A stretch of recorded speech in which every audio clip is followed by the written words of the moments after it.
Hello, everyone. So, I'm here to do my top 5 favorite dinosaur designs of Prehistoric Planet. The reason why I'm doing this is because, first of all, it's David Attenborough's birthday. He's 99 years old. Which, yeah, I can't believe he's 99. And secondly, um, I'm just doing dinosaurs because I wanted to do a quick video, or at least try to. Um, and it wasn't that easy, but yeah. But but one day I will do marine reptiles and pterosaurs in the documentary series, but we'll see. But yeah. So number 5 on the list is the Triceratops, the big boy. Now the reason why I love this Triceratops design is because, you know, it it's very beefy. Of course, it has really big horns, and more specifically, I'm talking about the really big one, the big boy. Um, and it matter of fact, this Triceratops in in the in the prehistoric planet episode is actually based on the Yoshi trike specimen.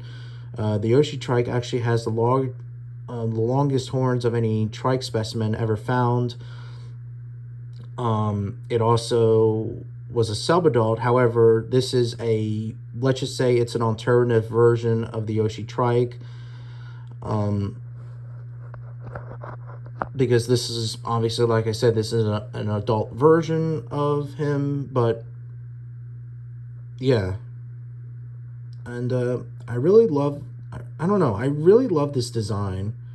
And it's probably one of my favorite Triceratops designs in paleomedia in general. And I don't know, I just really love it.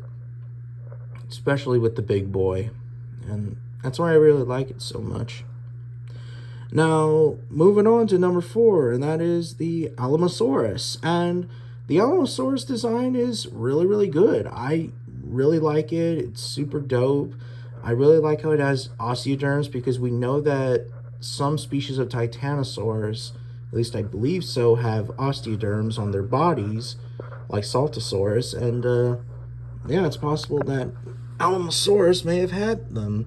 I also really like this shot, of them migrating, because watching big animals, like big herbivores, migrate, I think it's cool. It's like seeing like a herd of elephants passing through, or like herds of Mustang horses like passing through. Like, it's beautiful to see, you know? And that's why I really love this shot and the design of the Alamosaurus. And it's probably the best sauropod design of the documentary series as well. And I'm also glad that they did not put the air sac testicle thingamajiggies, but I'm not going to go into that, but like with the Dreadnoughts, but yeah, I'm not going to go into that, but yeah. There's another shot I really like. This shot's pretty cool. The face. Here's another shot. I'm trying to find where's another. Oh, this shot. This shot is pretty damn cool as well. Like, seeing them, like in the beginning of the episode of the Prehistoric Planet of North America, like it looks awesome, and the designs too, and even the soundtrack of them.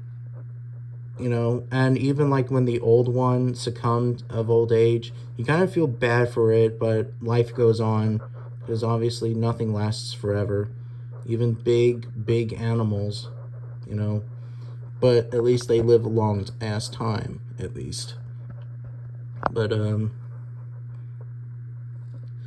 yeah, that's pretty much it of the Alamosaurus.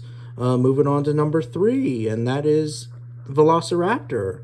I really love this design. As a matter of fact, I actually did a video on my favorite Velociraptor designs in terms of documentaries. Of course, this is my number 1 favorite. The color is good. The eye is very good. Very bird-like appearance as well. You know, this um I really like the sexual dimorphism, like which one's the male, which one's the female.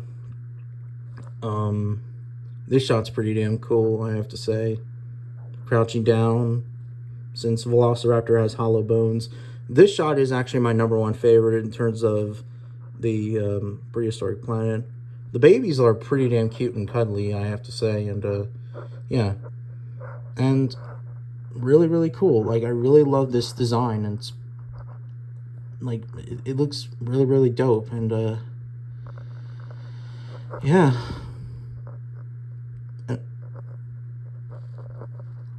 Now moving on to number two, and Dinochirus, yeah, Dinochirus is really really cool.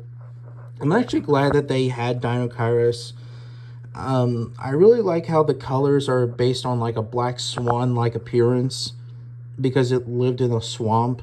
It kind of makes sense, really. Then again, we don't know if it did live in like a Everglades swamp like area or whatever, but yeah. And I just really like this design because it's so bizarre. And bizarre dinosaurs are one of the coolest dinosaurs ever, like Dinochirus, for example. Um, Dinochirus is just one of the coolest um dinosaurs in the of Mongolia, and it's my favorite feather dinosaur in the documentary series as well. Matter of fact, originally I was supposed it was my number one favorite dinosaur in the documentary series, and but it's still my favorite feathered dinosaur. Although, even though that this design sort of has feathers, you can make an argument, but whatever. But anyways, my number one favorite design is the Tyrannosaurus Rex. Now, the T-Rex is now my favorite design because I really like its beefiness. At first I didn't really like it, but now I do like it a lot, and it's my favorite Tyrannosaurus Rex design. Kind of a spoiler, but it's my favorite Tyrannosaurus Rex design of the 2020 eras. I really love the coloring, the red throat, the lackable of crests, of course, are correct. The behavior, I also really love this shot as well, but there are a lot of shots of the prehistoric planet Tyrannosaurus. This shot is pretty cool. This shot is also cool.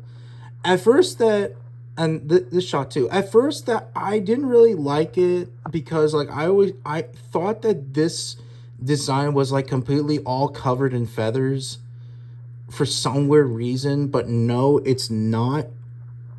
If you look but it's completely scaly skin. However, if you look really up closely, and even like how I predicted Tyrannosaurus, if it had feathers, it would have like at least a tiny amount of them, as you can see on its head, right around here. Yeah, so that's how I really like about it. I also like how it still has teeth, sticking out when it opens. Yes, I know that, it has lips. And yeah, I used to be a quote unquote anti-lip person. Yes, as I always say, but I'm not as much as I used to, but I'm not going to go into that. But at least that, like, I can still see its teeth when it opens its mouth. Oh, this shot's pretty damn cool. Facing off against a Quetzalcoatlus. Of course, here's the picture with the Triceratops making a quote-unquote roar. Here's another awesome shot, of its quote-unquote roaring at the Quetzalcoatlus, baring its teeth. And yeah, they did a really good job, with the head and the teeth. And like overall, like this is the best Rex design of the 2020 eras. you know? Um, yeah, like, and everybody loves it. Like, I used to not like it, but I love it. Like, it's the best of the best prehistoric planet designs and the best Tyrannosaurus Rex designs. And yeah, I just think it's super, super dope. And yeah, that's pretty much it. I really like about the prehistoric planet Tyrannosaurus. Best Rex design and obviously the best dinosaur design. Yes, I know I'm a T-Rex fan, but there are some documentaries that have T-Rexes but have shitty designs, but I'm not going to go into that. But yeah, um the Rex design is really cool. You know, I hope that Prehistoric Planet comes back, and maybe the if they ever do, they'll obviously do either T-Rex, but either that or let the late Cretaceous dinosaurs take a break and focus on other stuff. But yeah. But anyways, yeah. But what are your thoughts? What are your favorite dinosaur designs in Prehistoric Planet? Let me know in the comments.